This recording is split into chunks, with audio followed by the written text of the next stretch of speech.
আমাদের ধান মাড়াই করা মেশিন আছে। তো আব্বারা গেছে ধান মাড়াই করতে।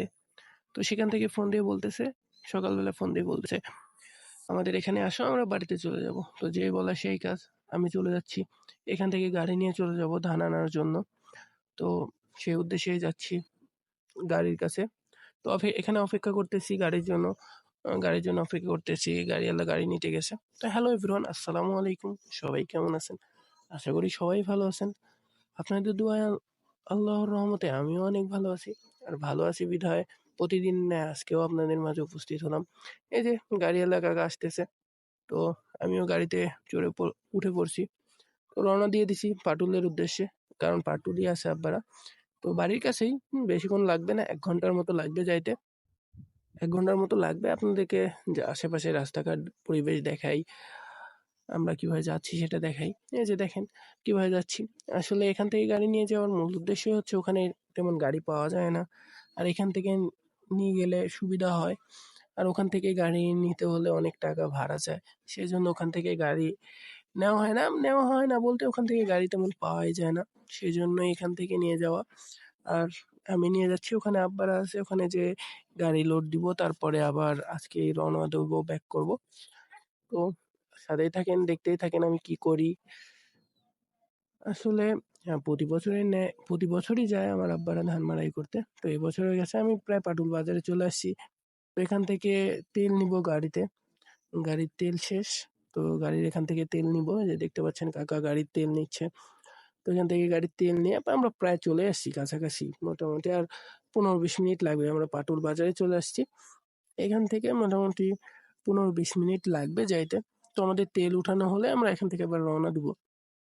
এর মাঝে আমি আব্বার কাছে ফোন করছিলাম যে, "আব্বা আমরা চলে আসছি পাটুল বাজারে। আর ১৫-২০ মিনিট লাগবে। তোমরা রেডি হও।" তো ওখানে সবকিছু রেডি করে রাখবে। আমরা শুধু যাবো, বস্তাগুলো গাড়িতে তুলবো, আবার রওনা দিয়ে দিব। তো এই যে পাটুলের নদী পার হচ্ছি। আর সামনে পাটুল বাজার।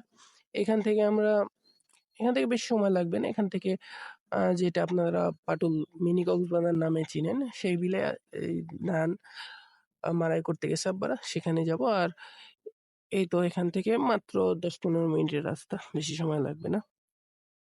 আর আপনারা যে মিনি কক্সবাজার নামে আ বর্ষার সময় দেখেন চারিদিকে পানি থই, থই করে। আর আজকে আপনাদেরকে দেখাই এখন কি অবস্থা।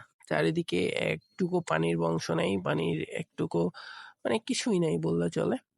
তো আপনাদেরকে দেখাচ্ছি, দাঁড়ান আপনাদেরকে দেখাবো অবশ্যই। এই যে বর্ষার টাইমে এদিক দিয়ে চারিদিকে আশেপাশে চারিদিকে প্রচুর পরিমাণে পানি থই, থই করে। দেখতে পাচ্ছেন অন্য গাড়িতে করে ধান নিয়ে আসতেছে। তো আমরাও এভাবে ধান নিয়ে আসবো। আর এই যে এদিক দিয়ে প্রচুর পরিমাণে পানি থাকে। এত পরিমাণে পানি থাকে যে অনেক সুন্দর লাগে তখন। এখনো মোটামুটি ভালো লাগে পরিবেশ। আ এদিকেও মোটামুটি এখনো প্রচন্ড ভালো লাগে। তারপরে বর্ষার টাইমে এখানকার জায়গা অস্থির হয়। আপনারা চাইলে এখানে আসতে পারেন। যে কেউ জিজ্ঞেস করলেই চলে আসতে পারবেন। এখানে নাটোর মিনি কক্সবাজার নামে পরিচিত এই জায়গাটা। মেইনলি বর্ষার টাইমে আসবেন তাহলে অনেক উপভোগ করতে পারবেন। তো যাচ্ছি। আর আমার আব্বারা মনে হয় রাতে ব্যাক করবে। কারণ এখন ধান-টান নিয়ে গেলে আমি আসলে পুরোটা দেখাতে পারলাম না। আমাদের ধান লোড দেওয়া শেষ। চলে আসছিলাম। তো দেখাতে পারি নাই। এই যে দেখেন চারিদিকের পরিবেশ। তো আমি তো গাড়ি লোড দিয়ে অবস্থা আমার খারাপ। ঘেমে একদম লুটোপুটো হয়ে গেছি। তো এখান থেকে আমি বলছিলাম যে, "আমরা বেশিক্ষণ লেট করব না। আমাদের গাড়ি সাজানো শেষ, বান্দা-টান্দা শেষ।" আমরা এখন রওনা দিয়ে দিয়েছি। তো এই যে দেখতেছেন আমাদের ধান সামনে।